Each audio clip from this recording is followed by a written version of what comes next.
In 2043, Colonel Petrov received 2 launch orders from Moscow. Both were real. Both carried valid authentication codes, but they contradicted each other. He was supposed to execute the most recent order, but the timestamps didn't agree. So Petrov did something no one expected. He waited, and that delay lasted 6 hours. The first hour had already begun. For 6 hours, the world held its breath. Which launch order gets executed? Command centers called Moscow for clarification, but the responses didn't match. Regional commanders began asking for confirmation, and the answers didn't match either. One question remained unanswered.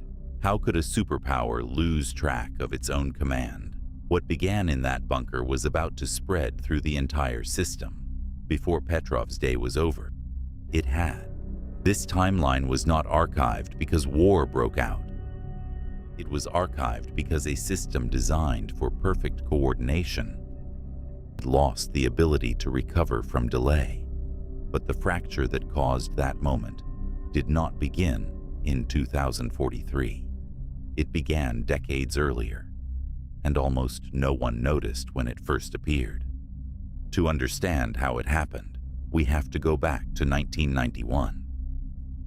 In our world, the Soviet Union collapsed, the Cold War ended, defense budgets shrank, the peace dividend arrived, and globalization accelerated. But in this timeline, the collapse never came.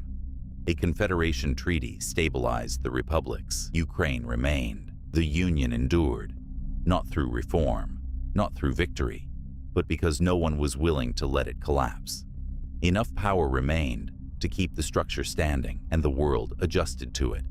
At the time, the world saw Soviet survival as stability, but stability was not what the system had gained. What it gained was dependence. Every system relied on the others. Once everything relied on everything else, nothing could afford to pause.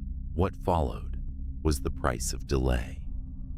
Because the collapse never came, the Cold War never truly ended. Defense spending remained high. Strategic deterrence hardened.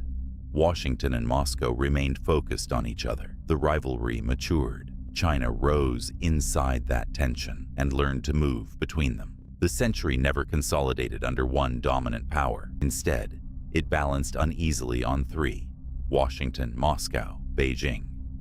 Trust between blocs remained limited. Trade no longer moved freely between systems. The world divided quietly. No treaty announced it. No speech declared it. Shipping companies adjusted their maps. Cargo that once crossed continents freely now moved through narrower corridors. More trains began waiting for clearance before they could move. Globalization didn't disappear. It hardened. Over the next 30 years, the Soviet system tightened. Every power grid, every freight corridor, every command channel, all began moving in lockstep. Rail networks synchronized. Military shipments moved on tighter schedules. Quietly, every delay started to matter. And somewhere inside that system, a man named Petrov would one day face an impossible decision. On one Western freight corridor, a single authorization delay stopped an entire rail line cold. The trains weren't broken. They were waiting for permission to move.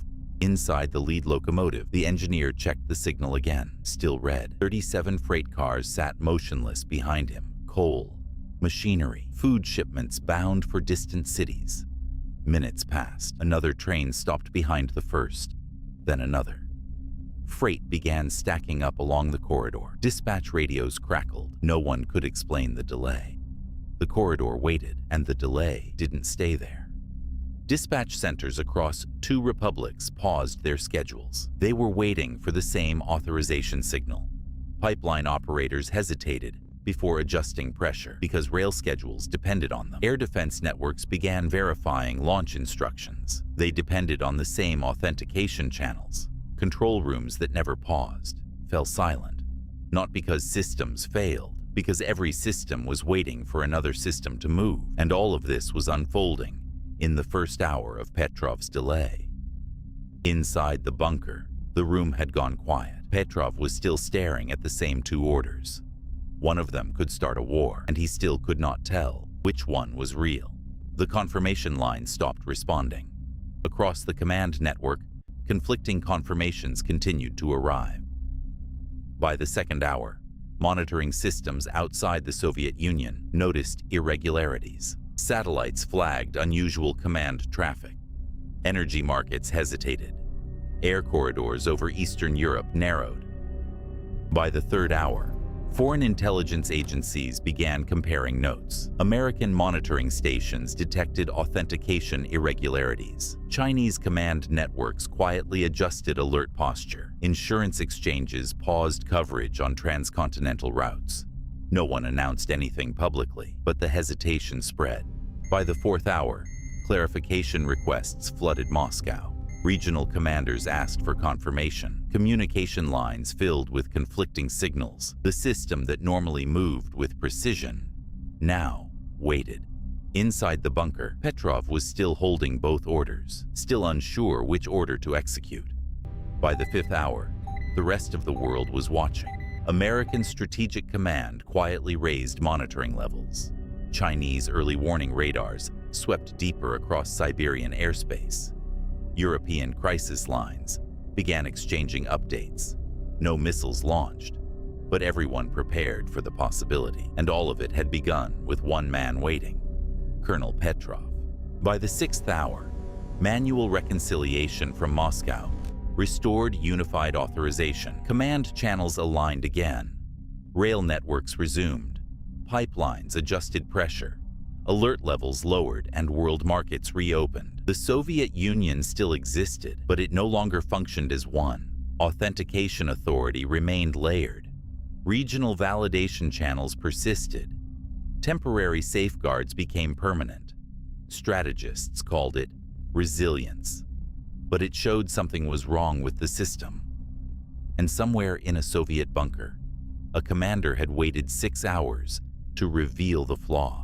In 1991, collapse would have separated borders.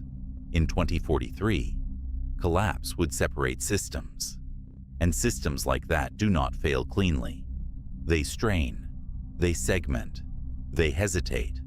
Because the moment that hesitation appeared, the system was no longer stable. And once a superpower hesitates under nuclear responsibility, the memory of that hesitation never leaves. This record has been sealed. The world you live in still mistakes endurance for stability. New archives are released weekly on this channel. Subscribe to stay informed.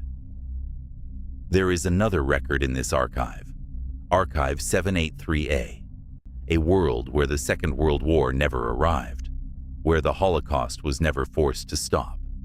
Entire populations disappeared slowly instead of suddenly, and the regimes responsible were never defeated. That archive asks a disturbing question. What happens when history never interrupts injustice? If you wish to examine that world, Archive 783A remains open.